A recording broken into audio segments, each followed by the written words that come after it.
BBC. This is the BBC. There are no BBC Bangla. এখন সন্ধ্যা 7:30। একটু পরেই শুনবেন সর্বশেষ বিশ্ব সংবাদ। আপনারা বিবিসি শুনছেন ঢাকায় FM 100, চট্টগ্রামে 88.8, রাজশাহীতে 88.8। আপনারা যেখানে আছেন বিবিসি আপনার সাথেই আছে।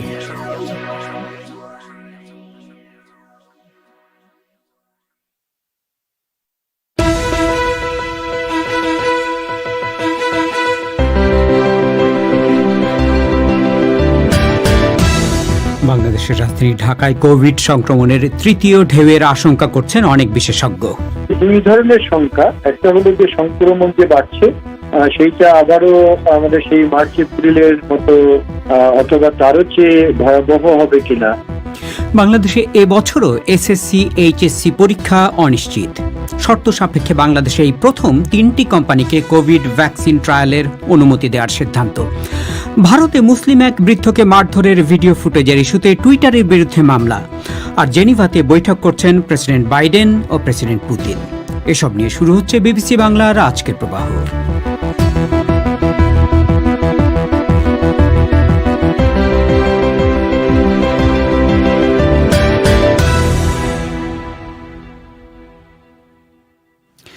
রেডিওর পাশাপাশি অনুষ্ঠান আপনারা লাইভ শুনতে পাচ্ছেন আমাদের ওয়েবসাইটে www.bbcbangla.com।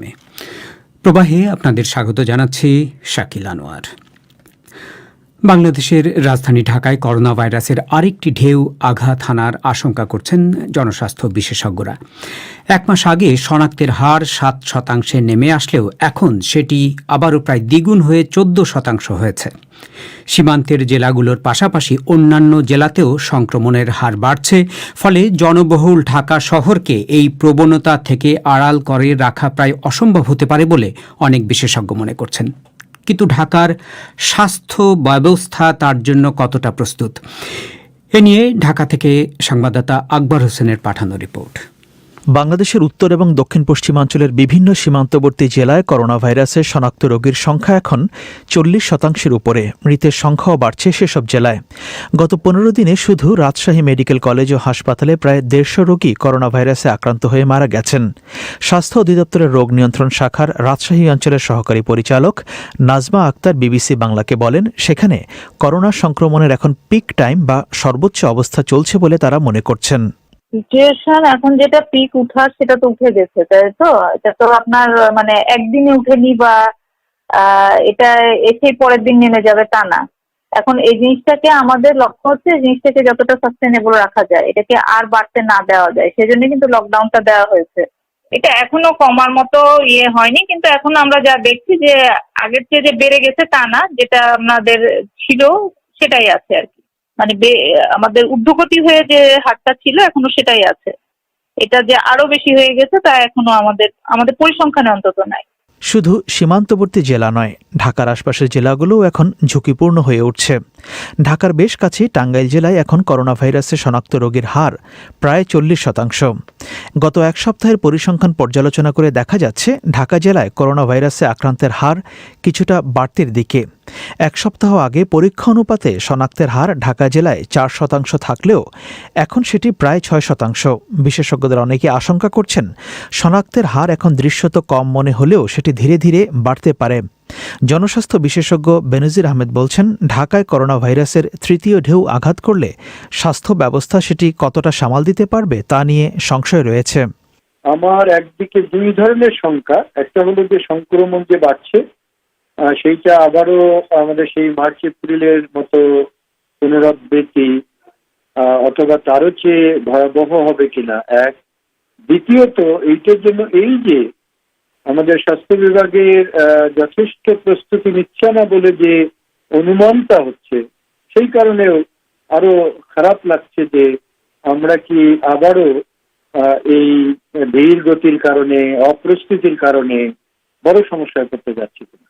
চলতি বছরের মার্চ এপ্রিল মাসে করোনা ভাইরাসের দ্বিতীয় ঢেউয়ের আঘাতে বিপর্যস্ত হয়ে পড়েছিল স্বাস্থ্য ব্যবস্থা।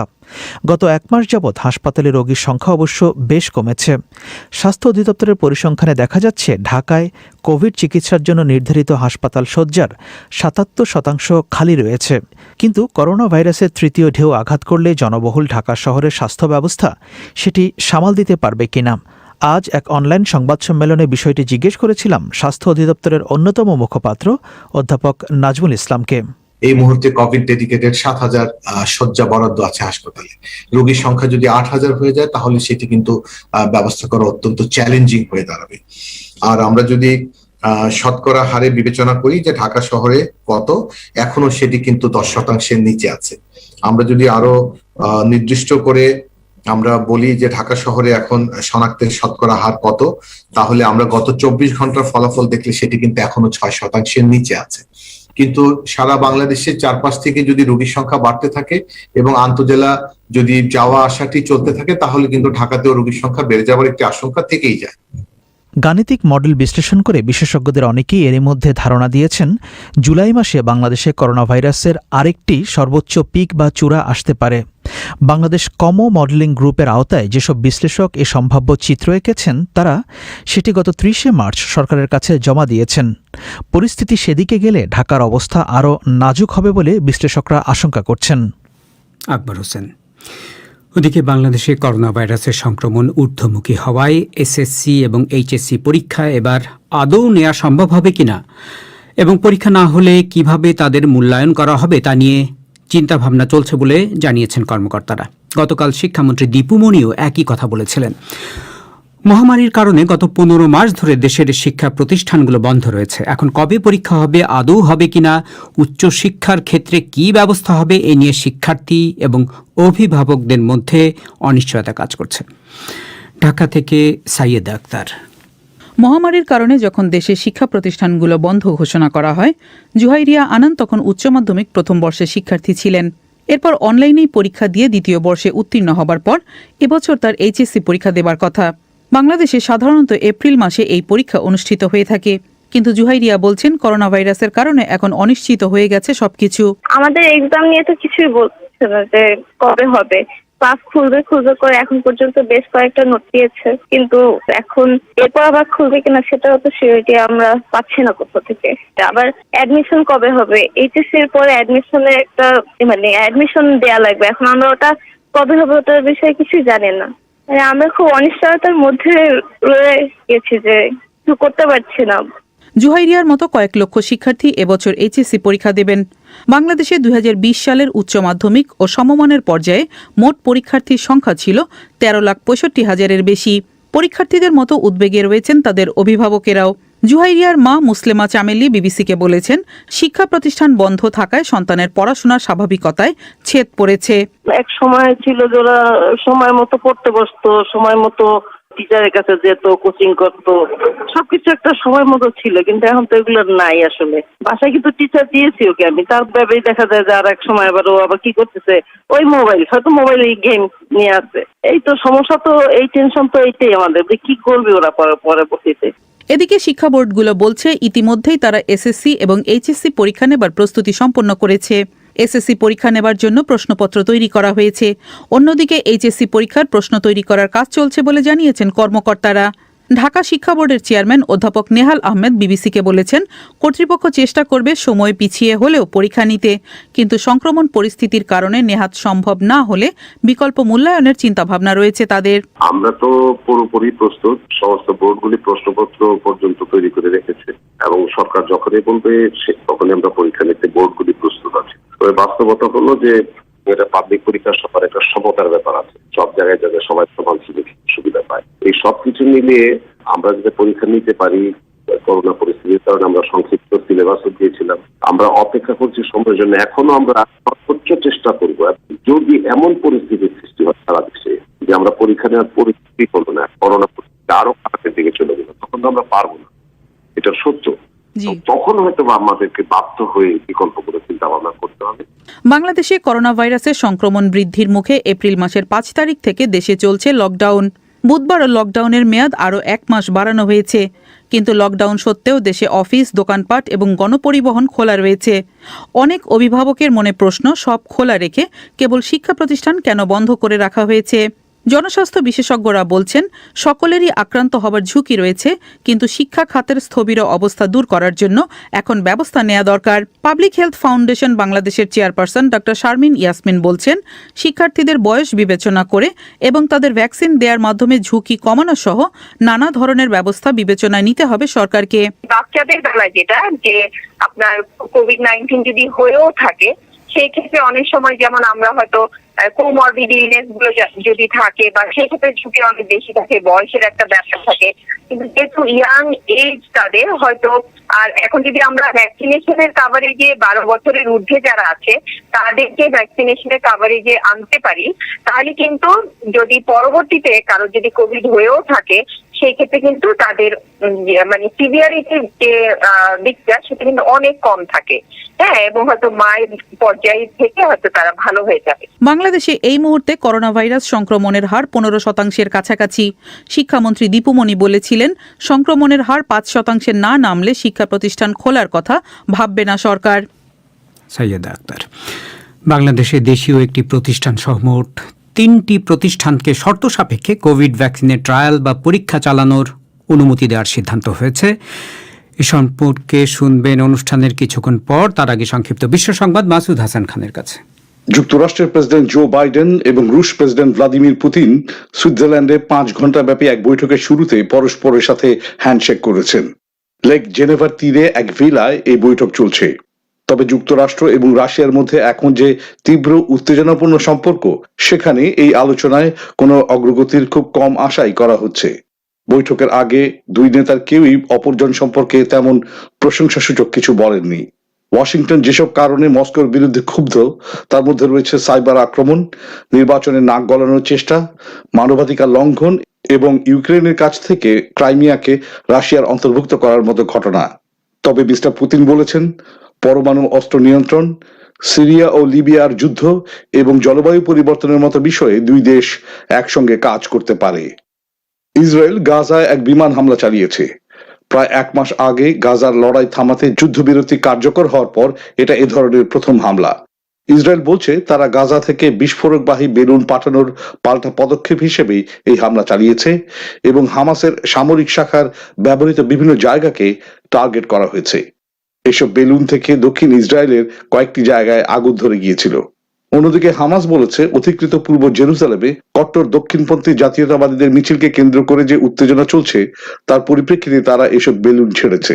কোনো পক্ষেই কোনো হতাহতের খবর পাওয়া যায়নি। উত্তর কোরিয়ার নেতা কিম জং আন তার দেশে খাদ্য সংকটের কথা স্বীকার করে নিয়েছেন। ঊর্ধ্বতন নেতাদের সাথে বৈঠকের সময় তিনি বলেন, পরিস্থিতি খারাপ হচ্ছে।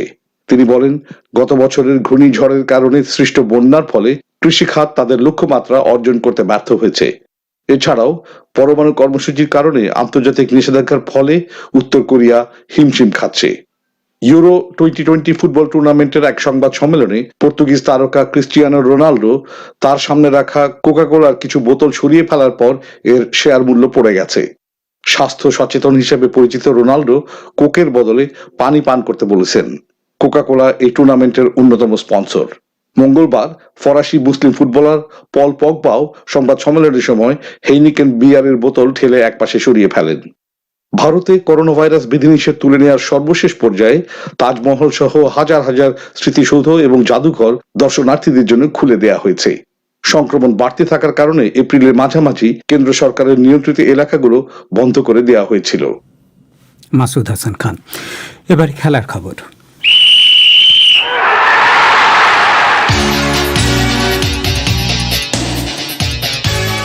খেলার খবর পড়ছি রায়হান মাসুদ। শুরুতেই ফুটবলের খবর। ইউরো চ্যাম্পিয়নশিপে আজ মুখোমুখি হচ্ছে গ্রুপ এর তুরস্ক ও ওয়েলস। আজারবাইজানের রাজধানী বাকুতে মুখোমুখি হবে এই দুই দল। ভূ রাজনীতির হিসেবে তুরস্কের বন্ধু রাষ্ট্র আজারবাইজান। বাকুর অলিম্পিক স্টেডিয়ামে অন্তত 30,000 দর্শককে মাঠে বসে খেলা দেখতে দেয়া হবে। তাই ম্যাচের আগেই ওয়েলসের অধিনায়ক গ্যারেথ বেল প্রতিপক্ষ দর্শক নিয়ে ভাবনার কথা জানিয়েছেন। তবে তিনি বলেছেন, ফুটবলে এটা স্বাভাবিক একটা ব্যাপার। তুরস্কের অধিনায়ক বুরাক ইলমাস আজারবাইজানের নাগরিকদের ধন্যবাদ জানিয়েছেন। এই দেশে পা দেওয়ার পর থেকেই আতিথেয়তা ও বন্ধুত্ব অনুভব করেছেন বলে জানিয়েছেন তিনি। বাংলাদেশ সময় রাত 10টায় মুখোমুখি হবে এই দুই দল। দিনের আরেক ম্যাচে ইতালি ও সুইজারল্যান্ড মুখোমুখি হবে। ইতালির রাজধানী রোমে হবে এই ম্যাচটি। আজকের ম্যাচটি জিতে গেলেই ইতালি হবে ইউরোর প্রথম দল যারা নকআউট পর্বে উত্তীর্ণ হবে। শেষ 28টি ম্যাচে হারেনি ইতালি। শেষ 9 ম্যাচে কোনো গোল খায়নি রবার্তো মানচিনির দল। বাংলাদেশ সময় রাত 1টায় শুরু হবে এই ম্যাচ। এখন পর্যন্ত ইউরোর সবগুলো দল মাঠে নেমেছে অন্তত একটি ম্যাচ।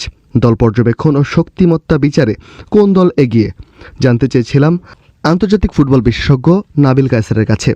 নামের ভারে বা শক্তিমত্তা ফ্রান্স অনেক এগিয়ে। গতকালকে জার্মানির সাথে যে ম্যাচটা তারা খেলেছে, আপনি যদি খেয়াল করেন বেঞ্চের শক্তিটা কিন্তু এবারের ইউরোতে অনেক বেশি গুরুত্বপূর্ণ, কারণ যেহেতু 5 জন সাবস্টিটিউট করতে পারছে এবং লম্বা একটা টুর্নামেন্ট, সেক্ষেত্রে যেই দলের বেঞ্চের শক্তিমত্তা বেশি তারা কিন্তু ম্যাচের শেষ 20 মিনিটে অনেক বেশি অ্যাডভান্টেজ পাবে। সেই ক্ষেত্রে সেই বিবেচনায় আমার কাছে মনে হচ্ছে ফ্রান্সে এবারের টুর্নামেন্টের হট ফেভারিট। অন্যান্য দু একটা দলের কথা যদি বলি, বেলজিয়াম ওয়ার্ল্ড র্যাঙ্কিং এর এখন 1 নম্বর পজিশনে আছে। এডিন হ্যাজার্ড বা কেভিন ডি ব্রুইনাকে ছাড়াও তারা কিন্তু 3টা গোল করেছে। লুকাকু ফর্মে আছেন। বেলজিয়ামকেও টপ কন্টেন্ডার ধরতে হবে। এছাড়া পর্তুগালের কথা যদি বলেন, পর্তুগাল কিন্তু গেল ইউরোর চ্যাম্পিয়ন, সেই সাথে এই 4 বছরে তারা কিন্তু অনেক বেশি নতুন ফুটবলার উঠে আনতে পেরেছে, যেরকম ব্রুনো ফার্নান্দেজের কথা বলেন। ফুটবলের আরও খবর।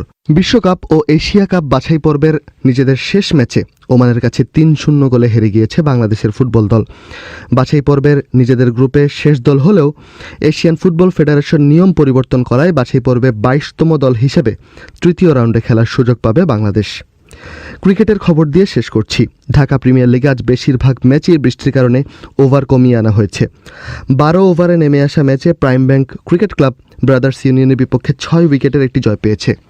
মোহামেডান ও খেলাঘর সমাজ কল্যাণ সোসাইটির ম্যাচটি ছিল বেশ রোমাঞ্চকর। 10 ওভারের খেলায় দুই দলই 88 করে রান তোলে। টাই হওয়ার পর সুপার ওভারে জয় পায় মোহামেডান। এবারের প্রিমিয়ার লিগে সেরা 6টি দল নিশ্চিত হয়েছে আজ। Prime bank, Abahani, prime Doleshwar, Sheikh Jamal Dhanmondi club, Mohammedan ও গাজী গ্রুপ ক্রিকেটার্স, এই 6টি দল খেলবে সুপার 6-এ। ভারত সরকারের সঙ্গে আবারও তীব্র বিরোধে জড়িয়ে পড়েছে সোশ্যাল মিডিয়া জায়ান্ট টুইটার।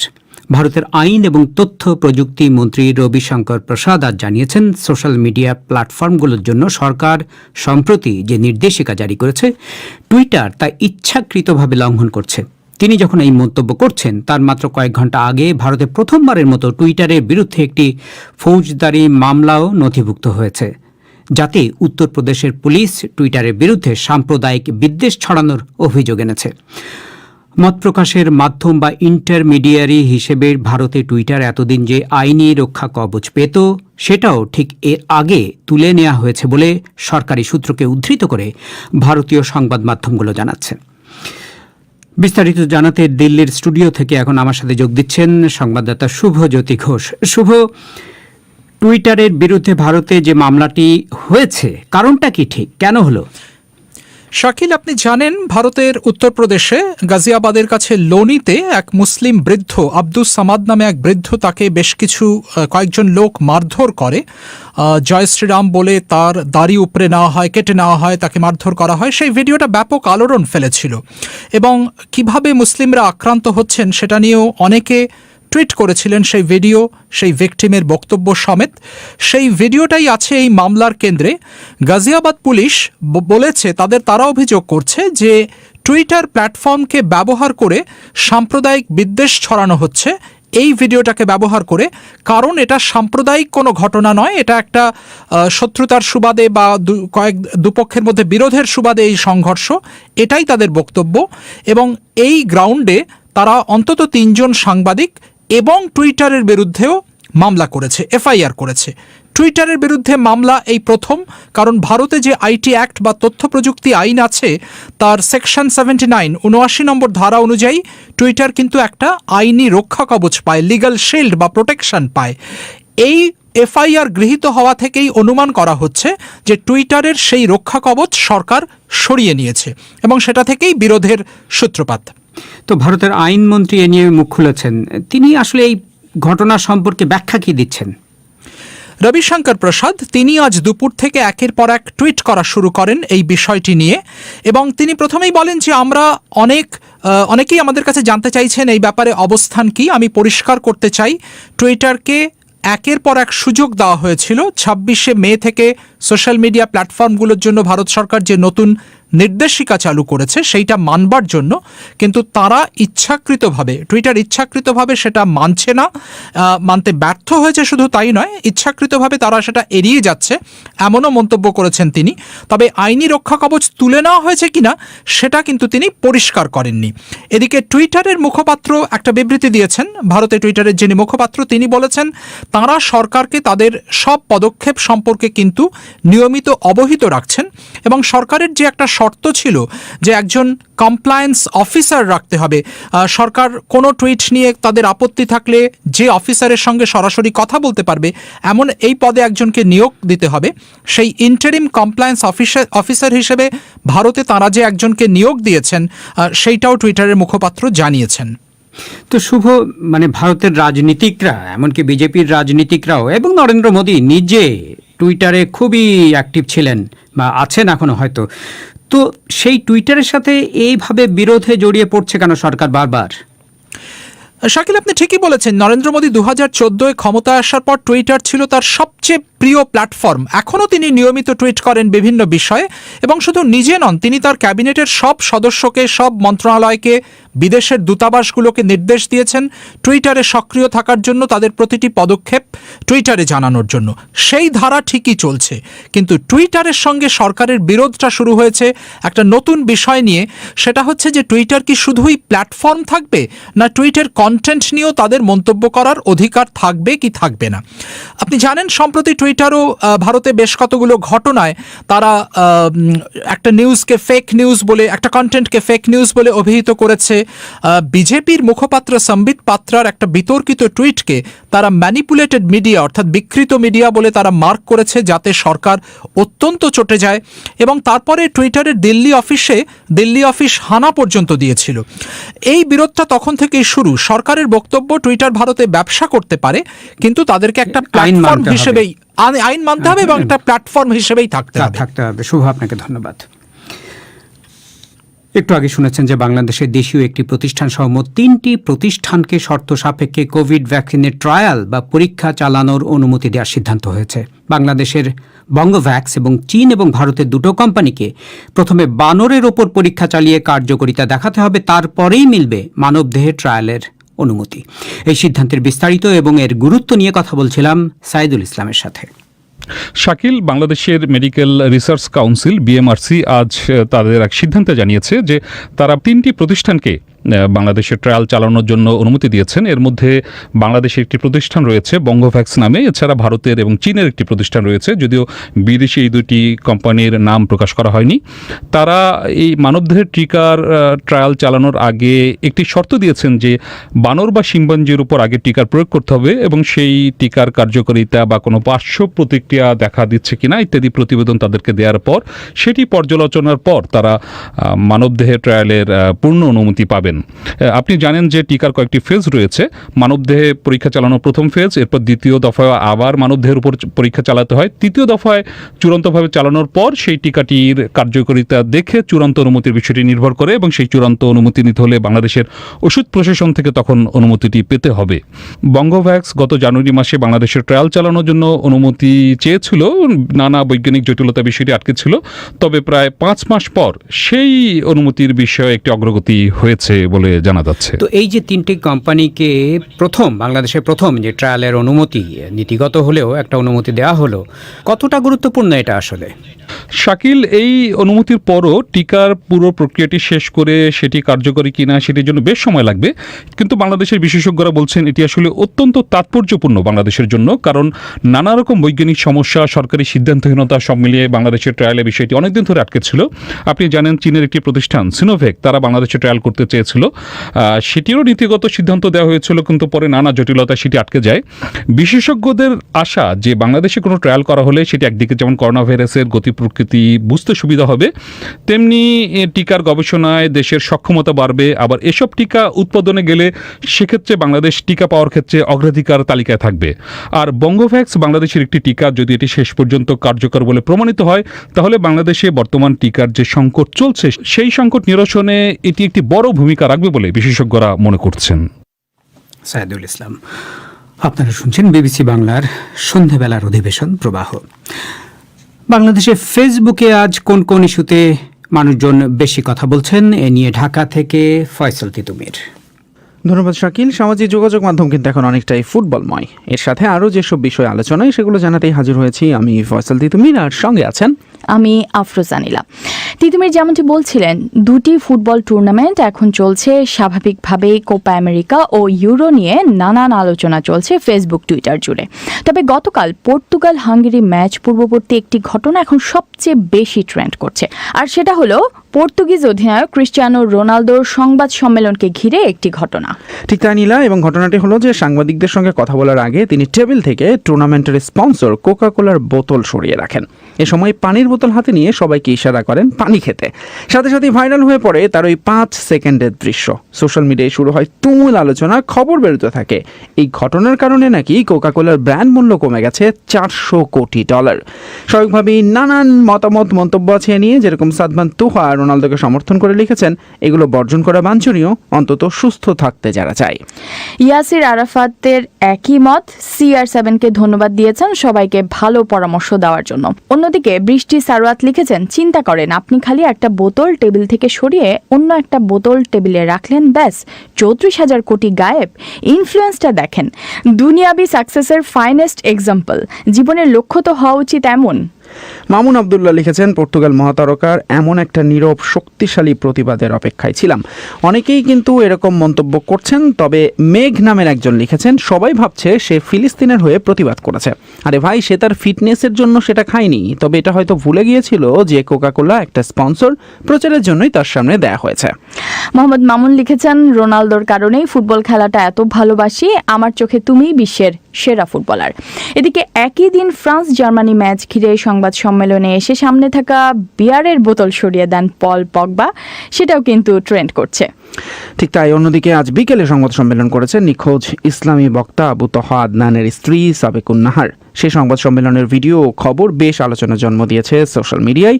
এছাড়া জাতীয় সংসদেও এই বিষয়টি নিয়ে আলোচনা হওয়ায় অনেকেই সেগুলো শেয়ার করে নানান মন্তব্য করছেন। ঝুমু নামের একজন যেমন লিখেছেন, কতটা কষ্ট নিয়ে এভাবে কথাগুলো বলছেন উনি, কতটা অসহায় আর নিরুপায় আজ তিনি। যে স্ত্রীর স্বামী উধাও বা যে সন্তানের বাবা নিখোঁজ, সেই পরিবারগুলোর যন্ত্রণা বা কষ্ট আমরা হয়তো জানতে পারছি, কিন্তু তীব্র যন্ত্রণাটা একমাত্র তারাই বুঝতে পারছে। আর কবে আমরা সুরক্ষার ছায়াতে নিজেদেরকে দেখতে পারবো? হয়তো আজ উনি, কাল আরেকজন, কে জানে। মুনিরা মামা লিখেছেন, আলেমের কথা বাদ দেন, উনি তো একজন স্বাধীন বাংলাদেশের নাগরিক, একজন মানুষ, একটা পরিবারের প্রধান কর্তা। এসব দেখেই তো কোনো না কোনো পদক্ষেপ নেওয়া দরকার। এই কেমন সরকার ব্যবস্থার আওতায় আমরা নিজেদের চালিয়ে নিয়ে যাচ্ছি? নিয়াজ মাহমুদ প্রশ্ন ছুড়ে দিয়েছেন, আজকে যদি কোনো মন্ত্রীর ছেলে এমনভাবে গুম হতো, সরকার তখন কি করত? অন্যদিকে ফিরোজ আহমেদের মন্তব্য, রাজনৈতিক ফায়দা মিললেও গুমের সংস্কৃতি রাষ্ট্র ও নাগরিকের জন্য খুবই ক্ষতিকর। অন্যদিকে শিক্ষামন্ত্রী আবারও আলোচনায়। গতকাল এক অনুষ্ঠানে তিনি জানান, এসএসসি ও এইচএসসি পরীক্ষার বিকল্প ভাবছে সরকার এবং খুব দ্রুতই এ ব্যাপারে সিদ্ধান্ত জানানো হবে। তার এই বক্তব্য নিয়ে সাথে সাথে সামাজিক মাধ্যমে বেশ আলোচনা সমালোচনা শুরু হয়। বিবিসি বাংলায় তার এই বক্তব্যে নিজেও এসেছে প্রায় 1000 খানেক মন্তব্য। তার মধ্যে একজন সোহেল খন্দকার লিখেছেন, আপনারা শিক্ষার্থীদের সাথে কেন এত নিষ্ঠুর আচরণ করছেন? তারা তো আপনাদেরই সন্তান, এই দেশেরই নাগরিক, এই দেশের ভবিষ্যৎ। এভাবে অনিশ্চয়তার মাঝে কোটি কোটি শিক্ষার্থীকে ফেলে রাখা উচিত নয়। মিজান আখন্দ লিখেছেন, করোনা ভাইরাস যদি আগামী 4-5 বছর বা তার চেয়ে বেশি সময় ধরে থাকে, তখন কি করবেন? এমনিতেই দেশের শিক্ষা ব্যবস্থার যেই হাল। অন্যদিকে কামরুল ইসলামের মন্তব্য, এই বছরেও আপনারা ঘুরে ফিরে মাধ্যমিক ও উচ্চ মাধ্যমিকের শিক্ষার্থীদের অটো প্রমোশন দেবেন, কিন্তু স্নাতক ও স্নাতকোত্তর শ্রেণীতে পড়ুয়া শিক্ষার্থীদের ভবিষ্যৎ কি, সে বিষয়ে আপনাদের কোনো ভ্রুক্ষেপ নেই। এছাড়া 2019-20 শিক্ষাবর্ষে প্রথম বর্ষের শিক্ষার্থীদের শর্ত সাপেক্ষে দ্বিতীয় বর্ষে প্রমোশন দেওয়ার সিদ্ধান্ত নিয়েছে জাতীয় বিশ্ববিদ্যালয়। সেই খবরটিও নিয়ে নানান প্রতিক্রিয়া দেখা যাচ্ছে সোশ্যাল মিডিয়া জুড়ে। আর এসবই ছিল আজকের মতো সামাজিক মাধ্যমের আপডেট। ধন্যবাদ এতক্ষণ সবাইকে সঙ্গে থাকার জন্য। ফয়সাল তিতুমির, আফরোজানিলা। শেষ করার আগে খবরের প্রধান অংশগুলো আরেকবার। বাংলাদেশের রাজধানী ঢাকায় কোভিড সংক্রমণের তৃতীয় ঢেউয়ের আশঙ্কা করছেন অনেক বিশেষজ্ঞ। শনাক্তের হার গত 1 মাসে বেড়ে দ্বিগুণ। বাংলাদেশে এবছরও এসএসসি এইচএসসি পরীক্ষা অনিশ্চিত, বিকল্প ভাবা হচ্ছে বলে স্বীকার করেছেন সরকারি কর্মকর্তারা। আর শর্ত সাপেক্ষে বাংলাদেশে প্রথম 3টি কোম্পানিকে কোভিড ভ্যাকসিন ট্রায়ালের অনুমতি দেওয়ার সিদ্ধান্ত। এরই সাথে শেষ করছি আজকের প্রবাহ। আমাদের পরবর্তী অধিবেশন পরিক্রমা শুনবেন আজই বাংলাদেশের সময় রাত 10:30, ভারতের সময় রাত 10টায় শুনবেন আশা করে। আমি শাকিল আনোয়ার এখনকার মতো এখানেই বিদায় চাইছি।